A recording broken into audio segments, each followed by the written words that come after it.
Paris, 2003. Christian Dior's Runway was supposed to be the crown jewel of Haute Couture Week, an exclusive spectacle of elegance and Galliano's signature theatrical genius. But this time, something unexpected happened. As the models stormed down the runway in latex, leather, and fur, the unthinkable occurred. Activists broke into the show, unfurling banners that read "Fur Shame" and chanting "Fur is Dead." For a moment, the glamour froze. The world saw not just couture, but controversy.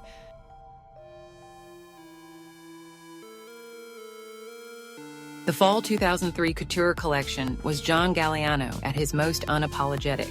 He combined inspiration from his Gibraltarian father, the fiery rhythms of flamenco, and the eccentric boldness of 1980s club culture. The result? A kaleidoscope of spectacle. Oversized silhouettes, endless layers of chiffon, taffeta, and brocade, combined with latex minis and skin-tight leather. Makeup legend Pat McGrath amplified the drama with painted faces, exaggerated eyes, and surreal colors. If you're new here, welcome to Craze Couture, where we reveal the beauty and the darkness of style. Don't forget to subscribe so you never miss a story.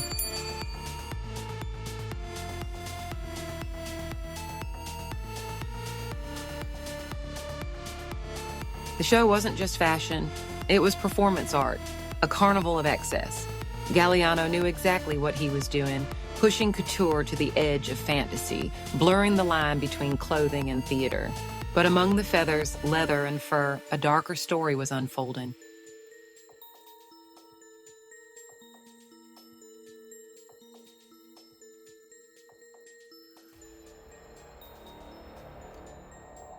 In the middle of the runway spectacle, the unexpected happened. Yvonne Taylor, a Scottish activist with People for the Ethical Treatment of Animals, better known as PETA, stormed the catwalk. She held up a banner that read "Fur Shame" and shouted, "Fur is dead." Security rushed in, grabbing her violently and dragging her off the stage. Guests gasped. For a brief moment, the runway stopped breathing. But then, as quickly as it started, the show resumed. Models continued walking, latex shining under the lights, fur coats swaying to the music, as if nothing had happened. For Dior, the show went on. But for the world watching, the protest sparked a bigger conversation. Why was fur still on the runway at all?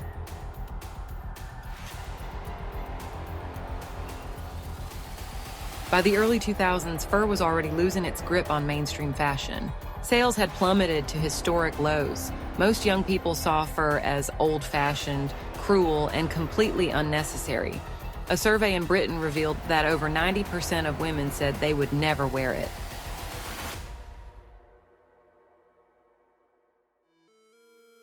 And yet, the fur industry refused to let go. Instead, it launched aggressive campaigns, giving away free pelts to young designers, paying for all expenses trips to Denmark, even sponsoring fashion shows. The strategy was simple: flood the runway with fur, keep the illusion of glamour alive, and hope the public would forget the cruelty behind it. And that's why Galliano's Dior became a battleground. This wasn't just a fashion show. It was the front line of the fur industry's desperate fight for survival.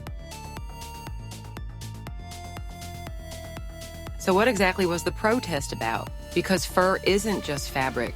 It's the skin of animals: foxes, minks, chinchillas, rabbits, bred and caged for the sole purpose of being skinned.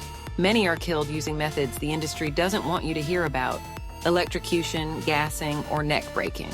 Even when Europe banned steel leg hold traps and Britain outlawed fur farms, it didn't stop the cruelty.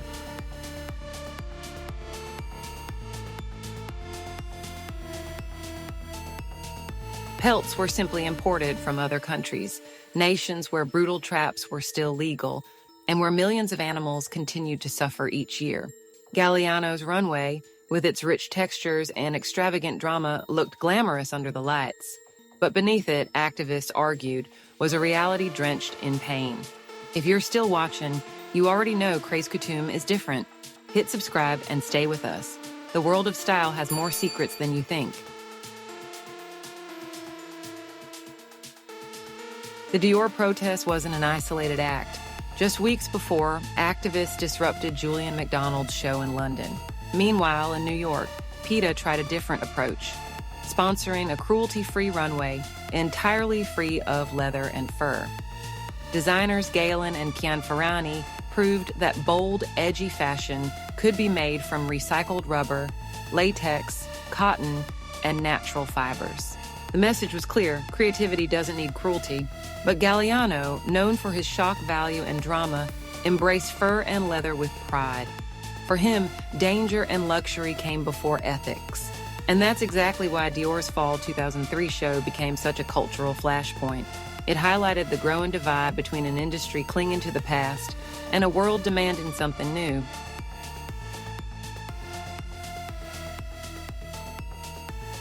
The early 2000s were a turning point. Magazines like Cosmopolitan reported the truth. Fur wasn't trendy, it was toxic. More and more young people rejected it, not only because it was cruel, but because it symbolized outdated wealth. Still, the catwalks told a different story.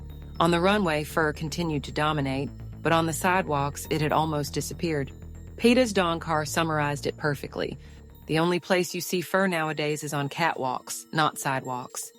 The Dior protest wasn't just about Galliano's collection, it was about exposing the illusion that high fashion was still trying to sell something the public had already rejected.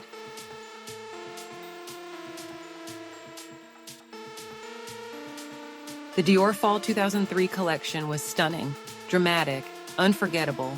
It was Galliano at his wildest, turning couture into theater. But beauty means little if it's built on suffering. That protest in Paris wasn't just an interruption, it was a warning, a glimpse of the shift fashion would have to face. Luxury doesn't have to mean cruelty. Couture doesn't need cages. Fashion's future will be judged not only by how it looks, but by what it stands for.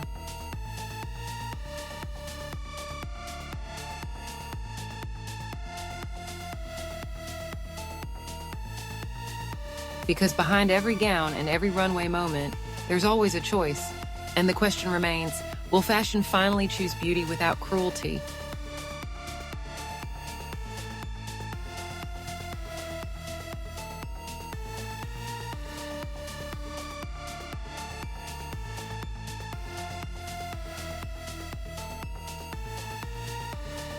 This was Craze Couture, where fashion's beauty always hides a shadow. Subscribe now and step with us into the secrets that luxury doesn't want you to see.